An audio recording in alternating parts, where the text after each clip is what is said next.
नमस्कार साथियों, कैसे हैं आप सब। मुझे उम्मीद है कि आप सब अच्छे होंगे। तो आज के इस वीडियो में आपका बहुत बहुत स्वागत है। तो आज हम पढ़ने वाले हैं, हमने आपको दर्पण पढ़ा दिया था, दर्पण कितने प्रकार के होते हैं वो सब समझा दिया था, दर्पण के कौन से भाग को क्या कहते हैं वो सारी चीजें हमने आपको समझा दी थी। आज हम पढ़ेंगे गोलीय दर्पणों से प्रतिबिंब रचना के नियम, यानी जो दर्पणों से जो प्रतिबिंब बनता है उसको बनाने के क्या क्या नियम होते हैं, उन नियम को अच्छे से पढ़ेंगे। तो बिल्कुल ध्यान से आप देखिए, क्योंकि अगर आपने इन नियमों को नहीं समझा तो आप किस तरह से प्रतिबिंब अवतल दर्पण से या उत्तल दर्पण से बनता है वो आप समझ ही नहीं पाएंगे। तो ध्यान से आप देखिए, फिर आप अच्छे से समझ पाएंगे। तो देखिए यहाँ पे है, सबसे पहले हम देख रहे हैं गोलीय दर्पण से जो प्रतिबिंब बनता है उसके क्या क्या नियम है। तो सबसे पहला नियम देखिए कोई भी किरण है, पहला नियम जो मैं आपको करा रहा हूं, देखिए ये हमारा क्या है, ये दर्पण है। कौन सा? अवतल दर्पण। ये इसका ध्रुव है, ये फोकस और ये वक्रता केंद्र, और ये हमारा क्या है, ये मुख्य अक्ष है।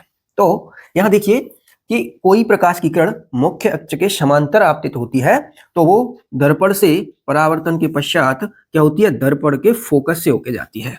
तो ये इसका पहला नियम है कि कोई भी प्रकाश की किरण यदि मुख्य अक्ष के समांतर आपतित होगी तो वो दर्पण से परावर्तन के पश्चात उसके फोकस से होकर जाएगी।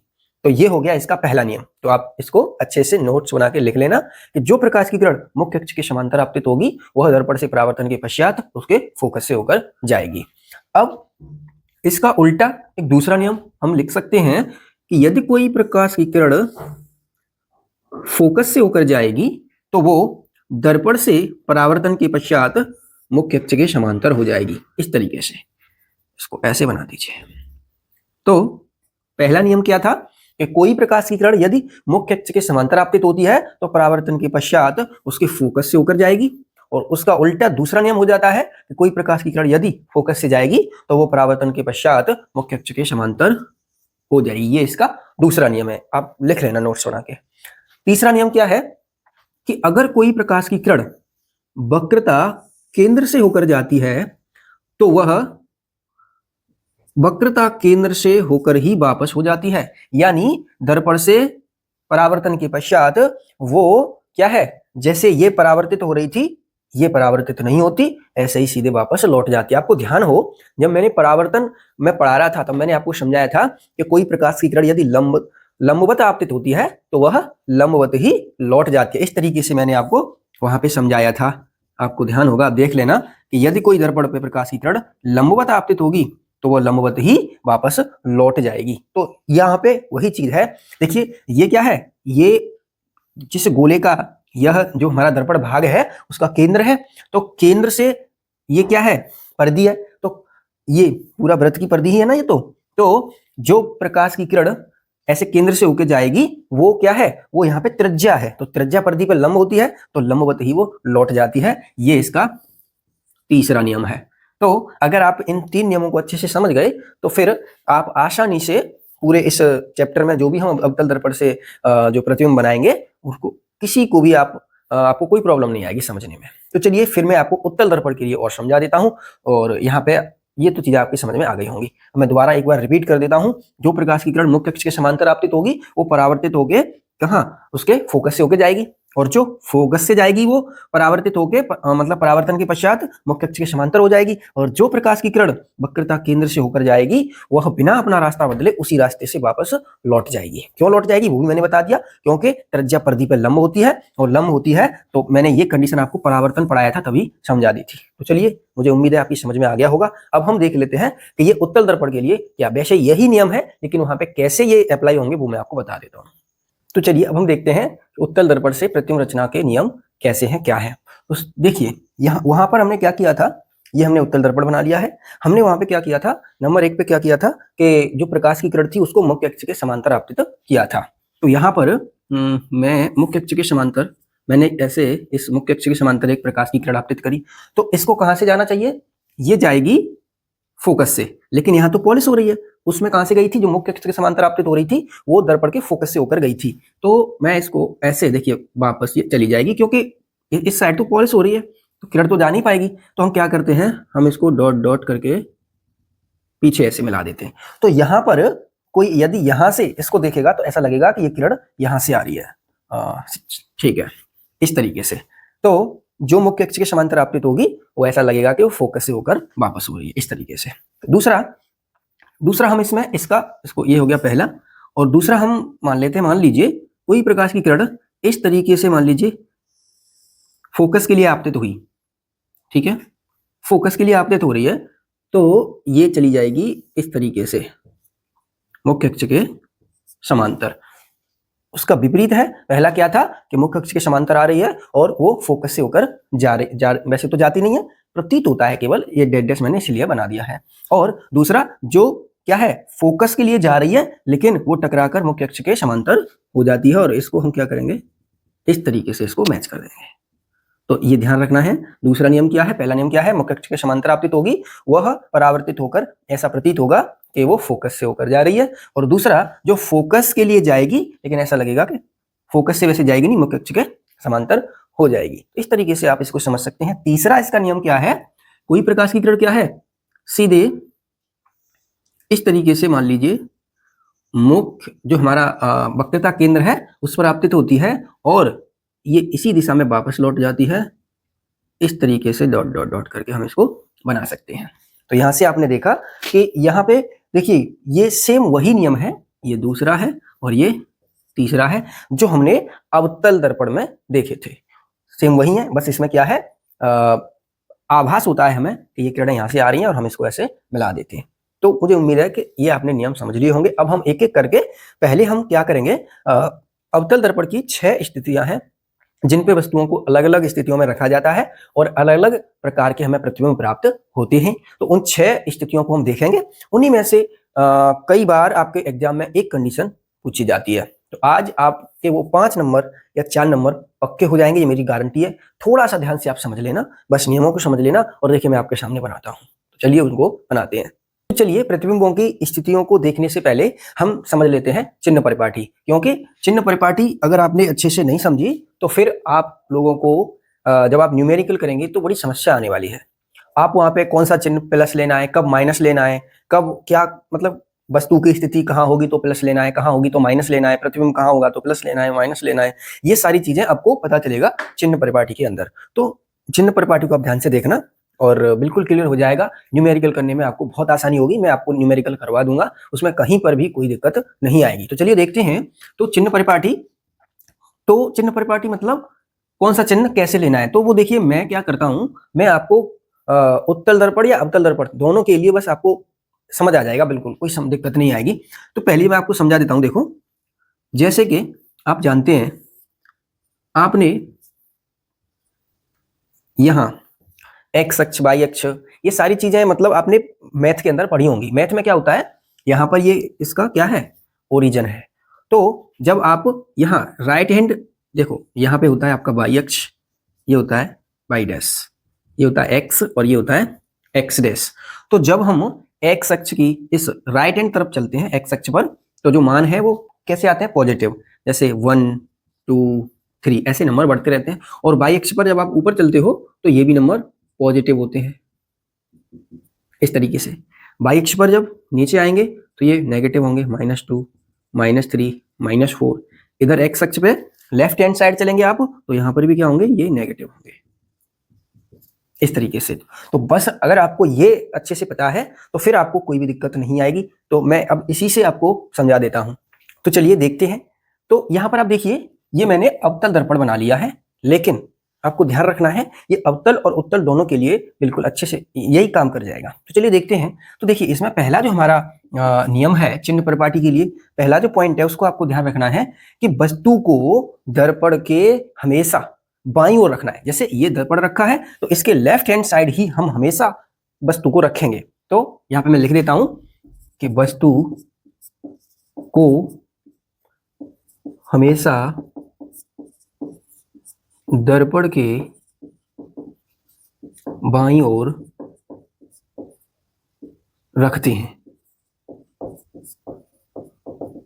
पहला पॉइंट तो ये है आपका, बाईं ओर ही रखना है। दूसरा पॉइंट, सभी दूरियों को दर्पण के ध्रुव से ही नापा जाता है। तो क्या लिखेंगे, सभी दूरियों को बस सभी दूरियों को दर्पण के ध्रुव से ही मापा जाता है। जैसे ये क्या है ये ध्रुव है दर्पण का। तो मान लीजिए कोई वस्तु जैसे यहां रखी है, तो क्या करेंगे, इसके दर्पण के ध्रुव से ही नापेंगे कि दर्पण के ध्रुव से कितनी दूर रखी है। चाहे प्रतिबिंब बनेगा उसको भी यहीं से नापेंगे, और अगर कोई प्रतिबिंब मान लीजिए यहां बनता है, पीछे भी बनता है, तो उसको ये देखेंगे कि दर्पण से कितनी दूर है, सॉरी ध्रुव से कितनी दूर है। तो ये बात आपको ध्यान रखनी है कि हमेशा कोई भी दूरी मापी जाएगी तो वो दर्पण के पोल से ही मापी जाएगी, ध्रुव से। तो तीसरा पॉइंट समझे। देखिए अभी जैसा कि मैंने आपसे कहा, ये हमारा जो दूसरा हमने जो पॉइंट लिखा है, इस सभी दूरियों को दर्पण के ध्रुव से मापा जाता है। और पहला हमने लिखा था कि वस्तु को हमेशा दर्पण के बाईं ओर रखते हैं। तो बाईं ओर देखिए वस्तु यहां होगी, तो वस्तु मान लीजिए यहां पे रखी है, ध्यान रखना बाईं ओर है, ए भी एक वस्तु रखी है, तो इससे कोई किरण आएगी इस तरीके से, ध्यान रखना ये किरण ऐसी ही आएगी। हमेशा जब वस्तु दर्पण के बाईं ओर ही रखी जाएगी तो किरण भी तो बाईं ओर से ही आएगी, ठीक है। तो आपतित किरण इस दिशा से ही आएगी। तो आपको ध्यान रखना है कि आपतित किरण की दिशा में जो भी दूरी मापी जाएंगी उनका मान आपतित किरण की दिशा में जो भी दूरी मापी जाएंगी वो कैसी होंगी, धनात्मक होंगी। जैसे मैं पहले लिख दूं फिर आपको समझाता हूं। आपतित किरण की दिशा में मापी गई दूरियों को धनात्मक लेते हैं। मतलब देखिए आपतित किरण की दिशा ये है, तो इस दिशा में यहां मान लीजिए ये मुख्य अक्ष है, मैं इसको यहां बना देता हूं इसको। तो यहां पर जो भी इस दिशा में जो भी दूरियां होंगी उनको अब देखिए कहां से मापेंगे, ध्रुव से। तो अब ध्रुव यहां पर है तो इस दिशा में ही होगा ना, आपतित किरण की दिशा तो यही होगी, यहां से यहां इधर होगी ना, ऐसे यहां से। लेकिन ध्रुव से मापेंगे तो मैं यहाँ पे ये तीर लगा दिया है, ये ऐसे इस दिशा में जो भी होंगी दूरियां वो कैसी होंगी, पॉजिटिव होंगी, धनात्मक होंगी। दूसरा एक चीज का और आपको ध्यान रखना है, अभी मैंने आपको क्या बताया था, ये एक्स अक्ष की धनात्मक दिशा है तो वही तो ये है। तो एक्स अक्ष ऐसे बनाया था हमने अभी ऐसे, तो यहाँ पर दूरियां कैसी थी, यहाँ पे मान कैसे थे 1 2 3 पॉजिटिव थे सारे, तो यहाँ पर भी देखिए पॉजिटिव है। दूसरा अगला समझिए कि आपतित किरण की विपरीत दिशा में जितनी भी दूरी मापी जाएंगी वो सब ऋणात्मक होंगी। जैसे यहां देखिए, इसको मैं हटा दूंगा, ये आपतित किरण की दिशा है, ठीक है, और ये है आपतित किरण की विपरीत दिशा, यानी किरण तो ऐसे आपतित होती है लेकिन हम इस दिशा में चल रहे हैं, तो ध्रुव से इधर चलेंगे तो जो भी दूरियां होंगी उनको लेंगे ऋणात्मक। और अभी मैंने यहाँ पे आपको समझाया था कि यहाँ पर दूरियां कैसी होती हैं, -1 -2 -3, तो इधर ऋणात्मक लेते हैं। इस पॉइंट को लिख लेते हैं कि आपतित किरण की विपरीत दिशा में मापी गई दूरियां आपतित किरण की विपरीत दिशा में मापी गई दूरियां ऋणात्मक लेते हैं, यानी इस दिशा में जितनी भी दूरी मापी जाएंगी उन सबको हम कैसे लेंगे, उनको ऋणात्मक लेंगे। तो ये जो 4 नियम मैंने जो लिखे हैं, 4 पॉइंट जो लिखे हैं, मुझे उम्मीद है आपकी अच्छे से समझ में आ गए होंगे। दूसरा अगला समझ लीजिए, ये हमारा क्या है, मुख्य अक्ष है। तो मुख्य अक्ष के जो ऊपर जो भी मान होंगे ऊपर की ओर, जैसे यहां से हम ऊपर चल रहे हैं तो ये आपको लेने हैं सब पॉजिटिव। तो आपको पता है ये कौन सा था, वाई अक्ष था, तो यहाँ पर भी मैंने लिखा 1 2 3 ऐसे हम पॉजिटिव चल रहे थे, तो ऊपर लेंगे तो कैसा होगा, धनात्मक होगा। और मुख्य अक्ष के नीचे चाहे देखो इधर, चाहे इधर लूं मैं, दर्पण से इधर लूं चाहे इधर लूं, सारे अगर मुख्य अक्ष के ऊपर लेंगे क्योंकि सारा मुख्य अक्ष ही है तो वो पॉजिटिव होगा चाहे कहीं पर भी हो। और जब नीचे लेंगे तो नीचे ये होंगे कैसे, ऋणात्मक, और ये वाई अक्ष की ऋणात्मक दिशा थी, अभी मैंने आपको बताया था। तो बिल्कुल यही है, बस आपको ध्यान से समझ लेना है कि कैसे अप्लाई करेंगे। तो एक पॉइंट मैं आपको और लिख देता हूं कि मुख्य अक्ष के ऊपर मापी गई दूरियों को धनात्मक तथा मुख्य अक्ष से नीचे मापी गई दूरियों को ऋणात्मक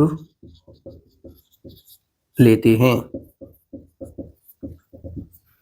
तो यहां मैंने आपको जो भी चीजें बताई है आपको अच्छे से समझ आ गई होंगी। मैं एक बार आपको और बता देता हूं कि आपतित कण की दिशा में जो दूरी होंगी वो कैसी होंगी, धनात्मक, विपरीत दिशा में ऋणात्मक, मुख्य अक्ष से ऊपर धनात्मक और मुख्य अक्ष से नीचे ऋणात्मक लेंगे। और सारी ये चीज और ध्यान रखना है कि जो भी जितनी भी दूरियां होंगी वो सब कहां से नापी जाएंगी, दर्पण के ध्रुव से। दूसरा एक और जो मैंने आपको बताया कि वस्तु को हमेशा कभी यहाँ पीछे नहीं हम रखेंगे, दर्पण के पीछे नहीं रखेंगे, मतलब बाईं ओर ही रखेंगे, चाहे दर्पण उत्तल हो और चाहे अवतल, कोई दिक्कत नहीं है। बस हमको वस्तु को कहाँ रखना है, हमें दर्पण के बाईं ओर ही रखना है। तो मुझे उम्मीद है कि ये आपको अच्छे से समझ में आ गई होंगी। अब हम देखेंगे कि कैसे हम इनको अप्लाई करके जो प्रतिबिंब रचना के नियम है उनको और चिन्ह प्रपाटी को भी मैं आपको वहां पे समझाता जाऊंगा कि कहाँ पर वो ऋणात्मक आएगा, प्रतिबिंब कहाँ धनात्मक आएगा, ये सारी चीजें मैं आपको समझा दूंगा। तो चलिए आप एक स्क्रीनशॉट ले लीजिए, फिर मैं इसको आगे कंटिन्यू करता हूँ।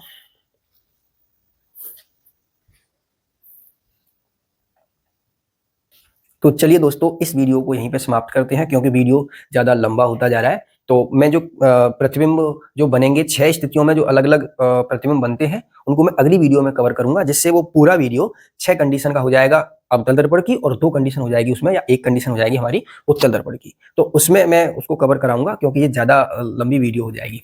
तो चलिए फिर मिलते हैं अगली वीडियो में। वीडियो को पूरा देखने के लिए धन्यवाद। जय हिंद, वंदे मातरम।